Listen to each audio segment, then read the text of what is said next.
Once I lose these 20 pounds, I'll feel better about myself. Once I get out of debt, get organized, finish this project, I'll finally be able to relax. All I need to do is stop scrolling, eating ice cream, drinking wine, shopping, procrastinating, and then everything will be better.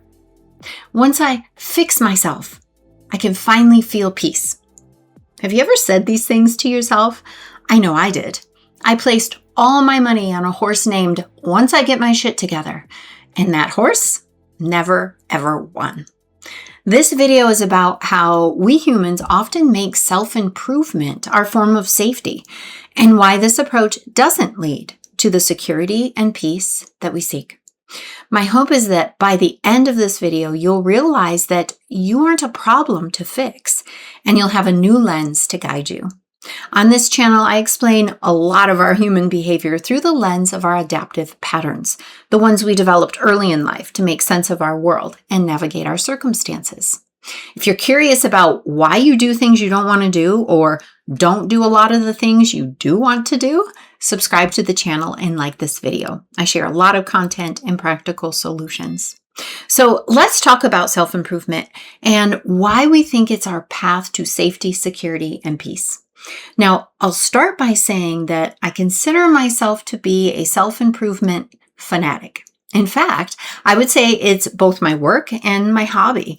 I'm fascinated by how we humans, how we work, why we do what we do, and how to support ourselves in ways that make growth possible. And I believe in the potential of every human. So it might seem odd to hear me say that self-improvement isn't the way to find your peace. Now, I'll also say that the goals that you have, they're probably healthy for the most part. So I'm not saying that we should give up our goals or that they're bad for us. What I'm saying is that we can't place our worth and our sense of safety in meeting them. I remember when I was emotionally eating and I wanted more than anything to stop. I was completely convinced that if I could only stop my behaviors with food, my life would be fabulous. The truth is, life without emotional eating really is so much better. But it didn't fix everything like I thought it would. For life to be fixed, whatever that means, I had to go a totally different route. I had to learn how to accept, love, and tend to myself, not fix myself. The problem wasn't wanting things to be different, more aligned, and more in tune with who you really are and what really feels like you.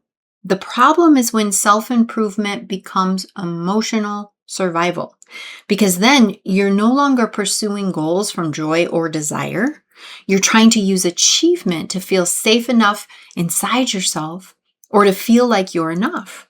That's what I was doing. I wasn't trying to improve my life. I was trying to earn peace. And when you're focused on your behavior and fixing yourself, your approach is fueled by pressure and brokenness. But when you're focused on what is nourishing to you and what supports you, your approach is fueled by embodied self-leadership. Now, I want you to imagine two different scenarios with me, okay? So close your eyes unless you're driving or painting and picture this, okay? You wake up in the morning and you immediately start thinking about all the things that are wrong with you and your life. The thoughts start swirling, even if you aren't fully aware of them. Oh, I wasn't productive enough yesterday. There's so much to do. I have so much to fix about myself. I need to work out. I need to eat better. I need to stop snapping at the kids. I'm lonely. I don't have the kind of relationships that feel connected and authentic, or, whatever your version of your life not being good enough looks like. How do these feelings of brokenness feel in your body, right? There isn't one possible answer here. But if we were talking about me, I'd feel that as an unsettled feeling in my gut and a shutdown feeling most everywhere else.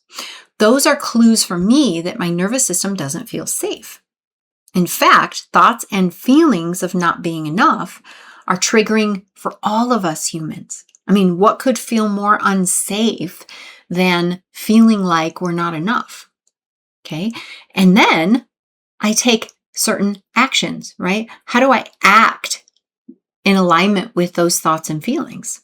This is easy for me to answer because I woke up this way for nearly the first 40 years of my life. I would either put on my self-improvement hard hat, right, and head out into the day, or I would feel defeated before I started and say, screw it, what's the point? On a day like that, I might just stay in bed or go through the motions, doing just enough to stay afloat, but getting exactly nowhere. Then I'd have plenty to berate myself with the next morning. It was an incredibly painful experience, but I stayed in that cycle because I was convinced that if I could fix myself, I would find peace and a sense of self-worth.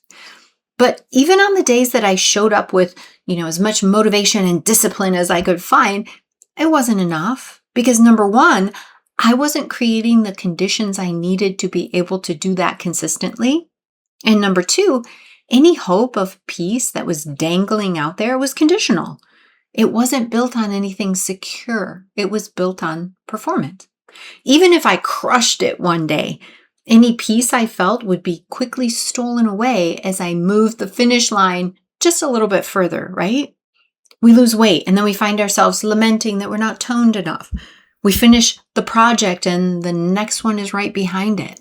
If we reach the goal, the satisfaction lasts but a moment, and our next self-improvement project is lined up for us. Why do we do this to ourselves? Why did I wake up for decades convinced that the only way for me to find a moment of peace was to fix myself? I did it, and you do it too, because it holds a promise of giving us peace. It's the promise that we do it for. Most of us have never learned how to find peace and contentment anywhere else. So, of course, we look for it in self-improvement. And that makes sense. It just doesn't work. And I remember when I realized that self-improvement wasn't going to be my ticket to freedom. It was terrifying because at least when I was focused on self-improvement, there was a promise, right? Without it, there was nothing. Hopelessness, despair. It was in this hopelessness and despair that I learned where I could go to find peace. I bet you're wondering where I found it, right? Don't worry. Of course, I'm going to share it with you. Peace, contentment, and safety were available when I stopped thinking I was the problem. They started to grow the moment I started to think that I wasn't broken and that my behaviors made sense. It wasn't a light switch moment, meaning life didn't change on a dime, but that's where change actually started. And once I could entertain the ideas that number one, my peace wouldn't come through self-improvement, and number two, my behaviors, the ones I thought I needed to fix so badly, all made sense. And number three, that my peace would come by learning to understand and care for myself, that's when I began to think, feel, and act a little differently. That didn't mean I stopped wanting to grow. It didn't mean I stopped caring about my habits or my goals. It meant I stopped treating myself like a problem that needed to be solved before I was allowed to have a moment of peace. The best part was that once I began to understand and provide attuned caregiving to myself, my need for my bad behaviors went away. I found the capacity to navigate my life with the embodied self-leadership that allowed me to create a life of authenticity and meaning. The self-improvement projects I had worked so hard on all my life were achieved, not because I was more disciplined, but because I was more resourced. Now, that may sound easy, right? But I get why you might be saying to yourself, how the hell do I do that? This process starts very simply. It begins by paying attention to the state of your nervous system and how that relates to your thoughts, your surroundings, and your circumstances.